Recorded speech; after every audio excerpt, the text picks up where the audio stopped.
Coming up, an extreme day out at the seaside. Oh, that's high! And running riot in camp.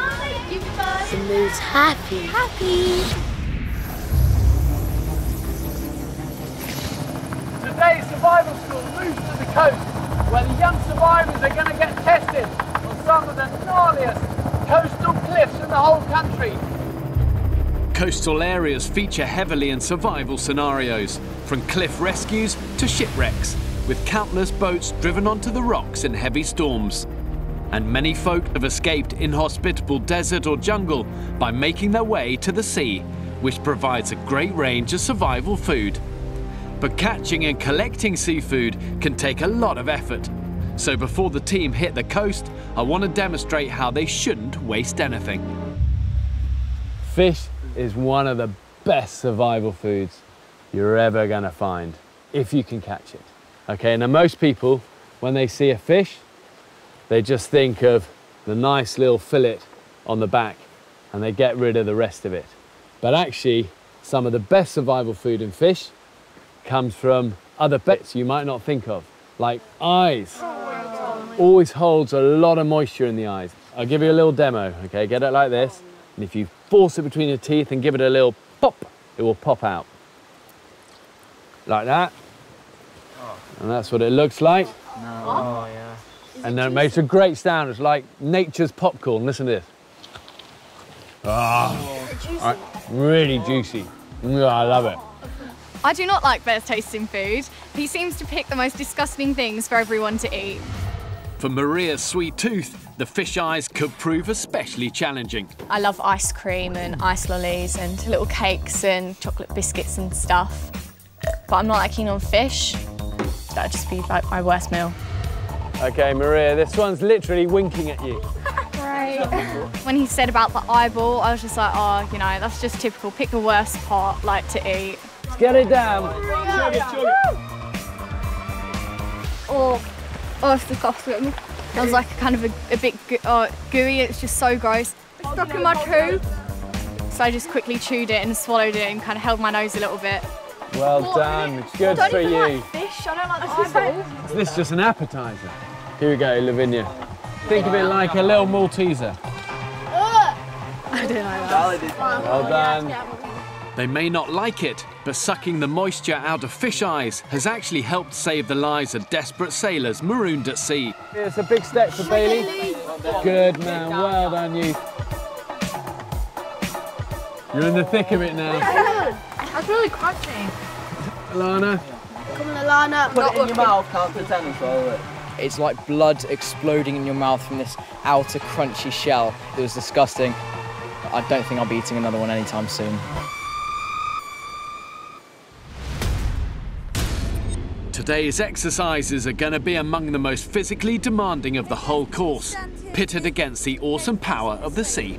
Confident step out, hands always crossing your chest. It's a treacherous, deadly environment, so my recruits have got a host of new survival skills to learn. Viking grip, okay? Nice and sturdy. Grip. Instructor Sarah is a specialist in water activities. They've got heights, they've got jumps, they've got deep water, and they've also got all that swell to battle against. I've never done anything like this before.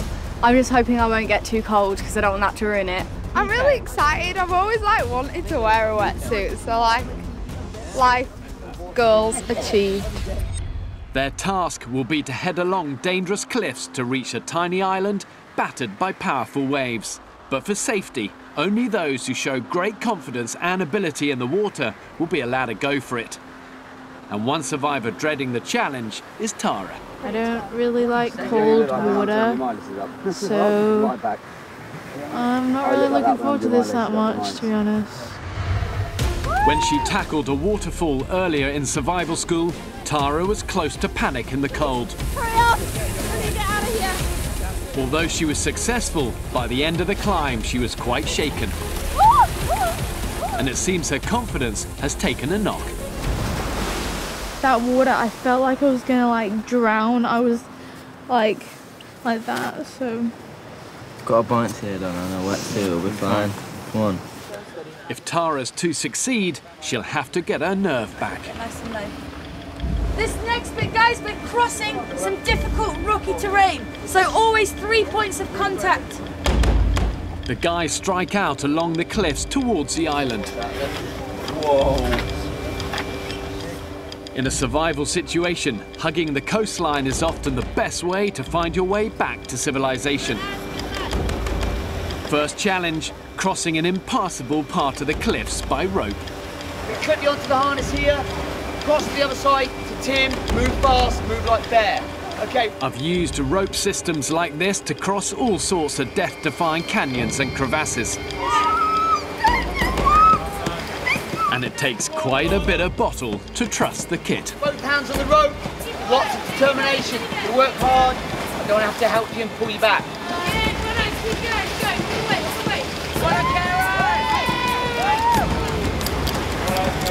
Come on, pull hard!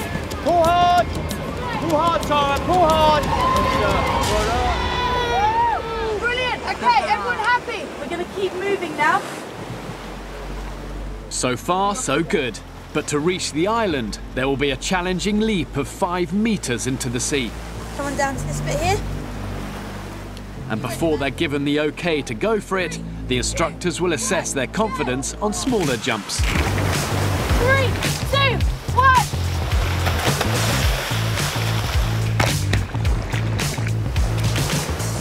One of the most common causes of drowning is the gasp reflex, where in response to the cold shock, you breathe in water.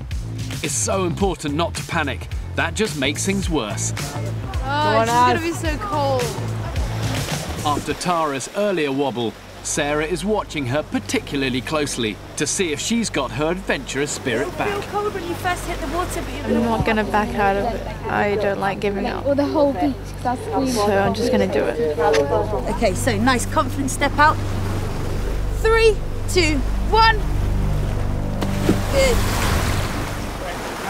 I feel I was a little bit right with the cold because it is very, very cold, but I'm feeling really great. Well done, Tara. Tara has passed her first test, but there's also a question mark against Maria. She's never been keen on heights. When I stood on the end and I looked down, like ready to jump, I literally thought to myself, oh, that is a lot higher than I thought. You're right, I've got you. Started to get really worried. Sarah had to hold on to my waist because I kept wobbling because I was getting so nervous, I was shaking a little bit. 3, 2, 1, go! That was awesome. Oh my gosh. We had a few nerves at the start, but they're starting to get really into it now and the adrenaline's kicked in. They're doing great. I'm so happy right now. Like, this is so fun. Team spirits are on a high. I'm buzzing! Well, apart from Bailey, that is. I'm tired of freezing.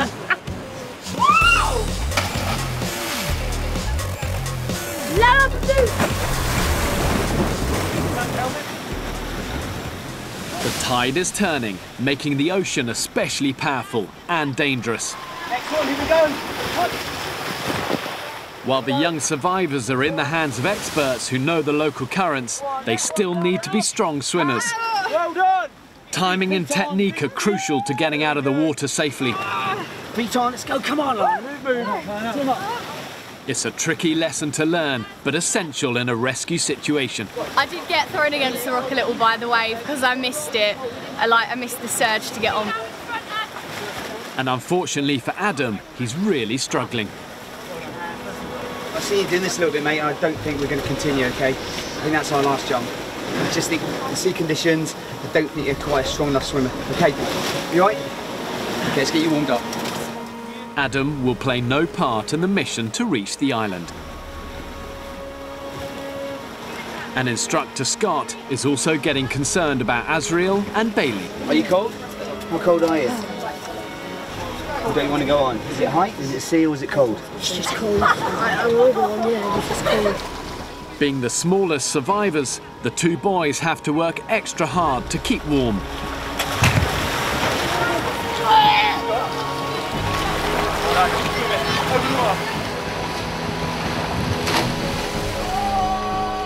And as the leaders test their staying power before the big swim, The first signs of hypothermia are setting in. Their bodies are closing down. How you feeling? Freezing cold. Phil? You okay? Scott has no choice but to pull both Bailey and Azriel out of the mission as well. Chilly, aren't you? Okay, we're going to get you out of here. Nice one, good lad, well done. Okay, we'll get you out nice and fast. For the remaining 6 survivors, their destination is now in sight. Over there, you can see there is a small island. We must get the whole team on top of that island. But the sea swell is significant, and they have an intimidating leap of around 3 times their own height. That's high! The highest leap of the day, straight across to the island. Come on guys, let's do this. Woo! Go! Black Hero!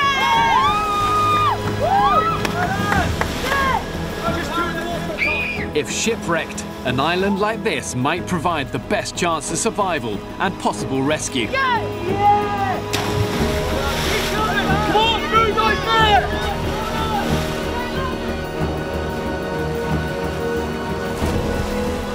All 6 battle through the waves to reach the rock.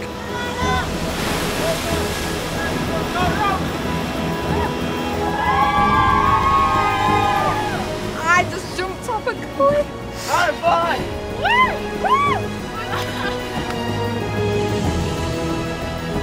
You can't point towards it's so fun. I think if we'd started with this on the first day, we would have had a lot less confident kids. They've grown and they've learnt, and I think that now they are much more ready for this kind of challenge. That was pure adrenaline that just got us through that. Yeah. There's no doubt that that was a tough exercise, and the sea especially, I think, makes huge demands on the body physically, and it also demands respect. I'm particularly impressed with Tara, how she turned things around, and even though some of the smaller boys had to pot out, they did really well. It's just a physical reality that the thinner you are, the quicker you get cold. Yeah! We did it! We did it! It was awesome! That was awesome!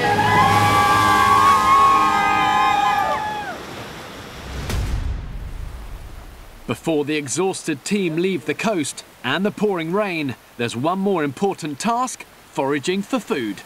No matter whether you're tired, wet or cold, you still have to survive.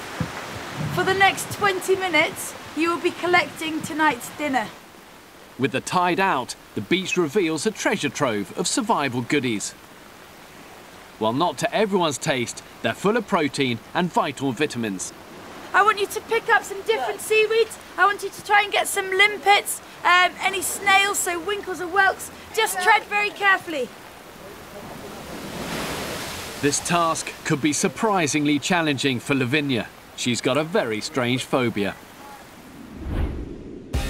I really don't like seaweed because I just don't like the feel of it. I think it's really slimy and horrible, and I think there's going to be like loads of crabs in it or something.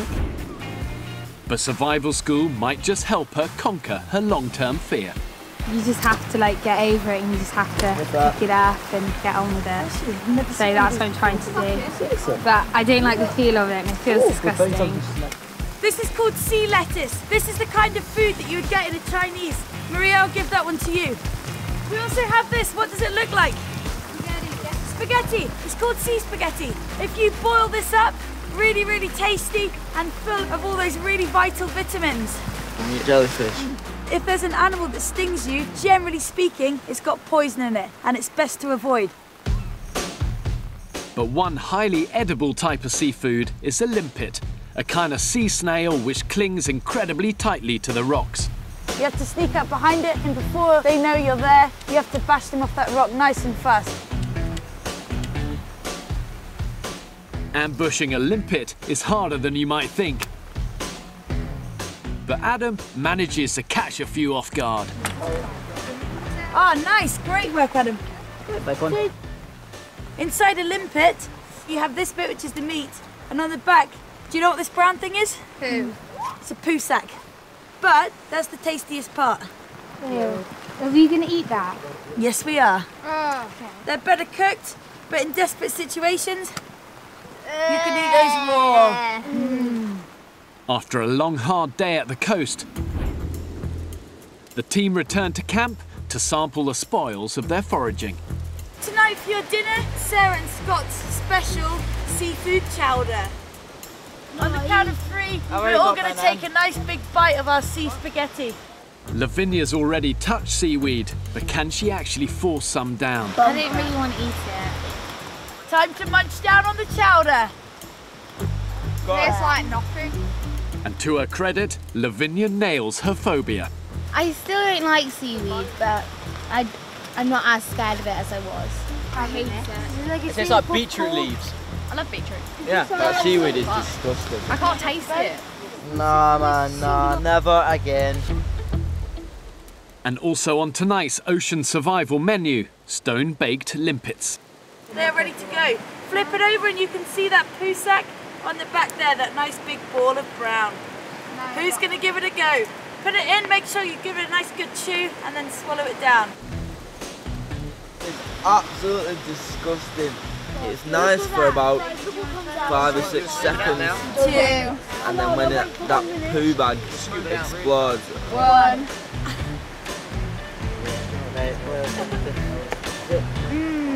It's absolutely disgusting. Oh,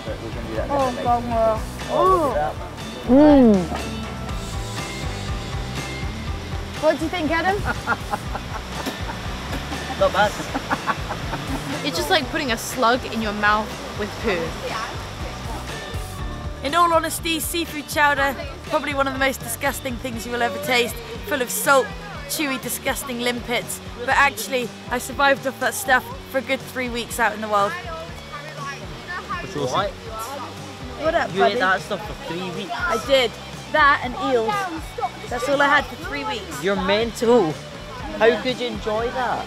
I don't enjoy it, but at the end of the day, it's about survival, and if that's all you've got, it still tastes pretty good. But no.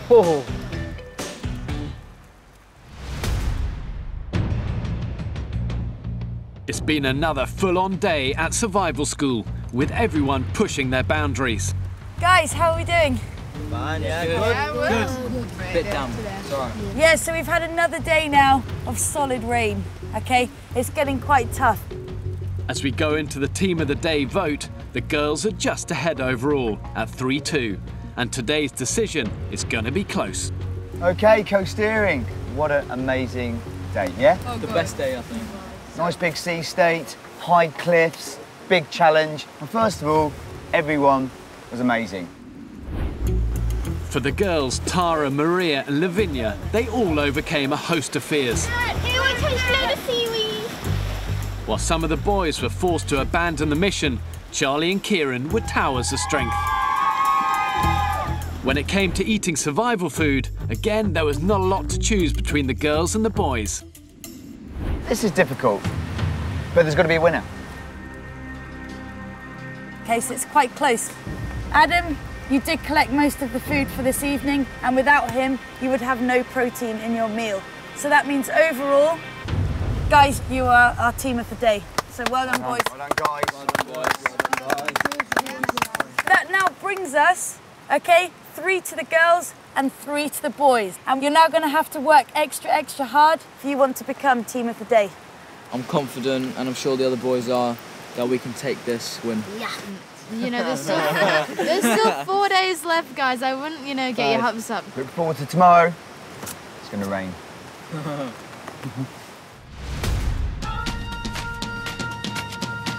After battling through their extreme day at the coast, the survivors are buzzing. Today was like the best day like ever. Honestly, like out of this whole experience, if I take anything away from it, it's gonna be today. But the team hardly ate any of their seafood supper. So to keep up energy levels, the instructors have let them break into their military ration packs. Az keeps getting really high on sugar, and he was running around the camp. Unfortunately, some have gone for all the sweet things in the pack instead of the nutritious food. What is that? Sugar. And then Tara was drinking everyone's jam. Does anyone have any raspberry jam? I am really loving it. Right, sugar. Yeah, I know. Well, you get a bit of a sugar rush. For the past week, they've had hardly any sugar in their diet, so some of the guys are getting hyper. And that will mean trouble sleeping tonight. the mood's happy. Happy. The reason they put that sugar in the ration pack is when you wake up so early in the morning, you've got no energy. Take it before you do an activity. And in the morning they'll be like, I can't be bothered. I am the sensible one who hasn't had sugar. You need to chill, little man. Are you feeding him more? He's not going to go to sleep for like hours. Lavinia and Tara have even formed their own pop duo called Lavara. Take a sip from a secret potion, I'll make you fall in love. Literally, this smells of fish. Back up, dancers, stay in the back. The thing is, I don't want to wipe on my coat because otherwise it will stink on my coat. No. Whose is this? Maria's? Do you think she'll mind? It's like a teenage party where no one is clearing up after themselves. Skittles, your cat can't leave outside. Oh yeah. Honestly. They may be going to bed on a high, but their failure to look after camp can only mean one thing.